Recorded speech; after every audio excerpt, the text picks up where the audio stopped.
What happens when you smash a barrier so hard that people instantly think you were cheating? Well, on June 17th, 2026, we found out. Because this was never supposed to happen. When Juan Yi took Yiheng's record earlier this year, we all thought we knew what would happen next. Juan Yi would bring the limit down further and further for the foreseeable future. And that's exactly what he was doing. He broke it again a couple months ago with a 3.71 average. At that point, he was already ahead of Yiheng by 0.2 seconds. And it didn't look like he was slowing down at all. Everyone started asking the same question. Is this the end for Yiheng? Juan Yi's efficiency was better. His inspection was better. And even his turning was getting scarily close to Yiheng's. And on top of all of that, he has something else you can't control.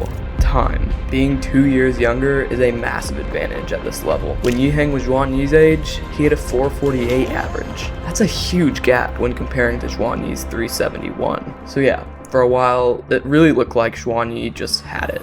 Until today. Yiheng's 351 average breaks almost every rule we thought we knew about where cubing would go this year. Hardly anyone thought we'd see a 3.5 average this soon. But when 3 of your 5 solves are faster than the world record single from just 3 years ago, you know something absolutely crazy is going to take place. From the 4 solves that have been released so far, the average move count is 49.5, with an average TPS of 14.19. This all shows that Yiheng isn't just in contention for the Monkey League champion, but world champion as well. I've heard from you guys that you like Reconstructions. Let's dive straight into these and look at what Yiheng's doing to get these times.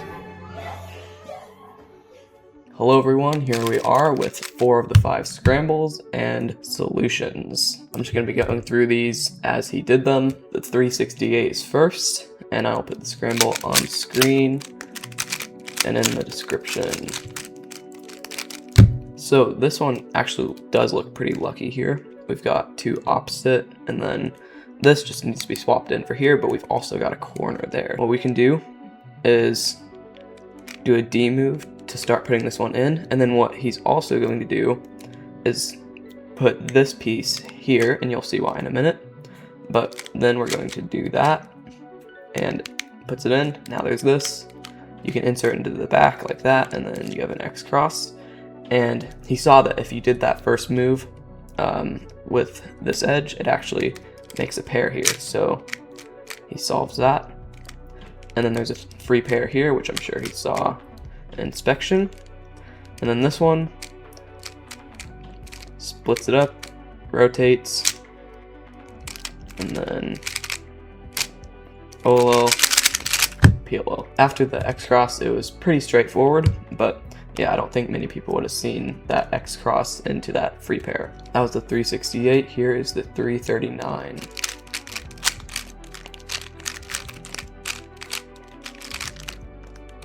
For this one, he did yellow cross. This is how you're going to start off. You're going to do a U prime, and this is going to preserve this pair. You're just going to see in a minute. And then R to put in these relative to each other. You're going to put this one in its spot, and then you can just put in the rest like that. Now you've got this pair here. And then as he's solving this, he's canceling into this pair here, which he will solve in the back. And now this is pretty lucky, or I don't know if it's luck, maybe he set this up somehow, but you get free pair, and he kind of does that in the front like that. And then he does a soon and a G perm. That was 48 moves executed in 3.39 with a G perm, which is crazy. Okay, now moving on to the 341.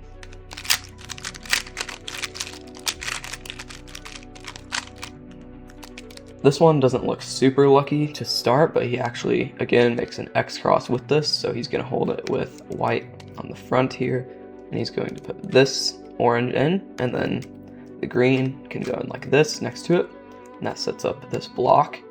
Now you've got the edge here, and it needs to go here. So what he does is he solves this while solving this edge, which goes like that. Now he just has this red left, and that's pretty easy. Now you've got this pair in the front, and then this is where the solve is crazy. So what he does is an LU, and then that sets up a free pair and another free pair. So then he rotates, and he's going to put this in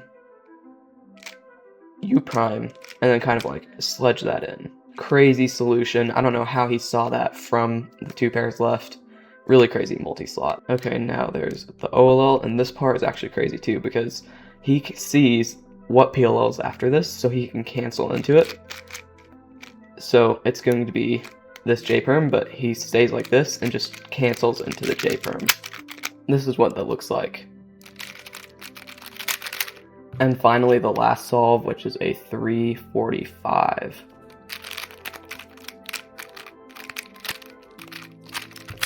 This is the solve that got him the world record average. What he does is he faces it like this on white cross, and he can see that these two are opposite to each other, and these are solved in the bottom, so all he has to do is put this to where it's opposite, put those 2 cross pieces in, and then finally solve the last piece. And now he gets a free pair, which definitely saw. And then I'm sure he also saw this. You just double sledge to put that pair in. You could rotate, but he did a double sledge. And then this part is actually another really crazy cancel that he saw in the solve. So what he could do is when he's solving this, he sees this down here. So he just goes straight into the sledge, which pairs it up as a free pair. And then OLL, PLL. Insane solution. I don't know how he sees these things when turning at like 15 TPS. Anyway, this is a really crazy average. I cannot believe it. Thank you for watching the reconstructions. You really can learn quite a lot from them. As always, thanks to Stewie for reconstructing these on reco.nz. I'll try to put a link in the description so you can look at these yourself. The scrambles and solutions will be in the description as well. Anyway, that pretty much wraps it up for this one. Thanks for watching all the way through, and I'll see you in the next video.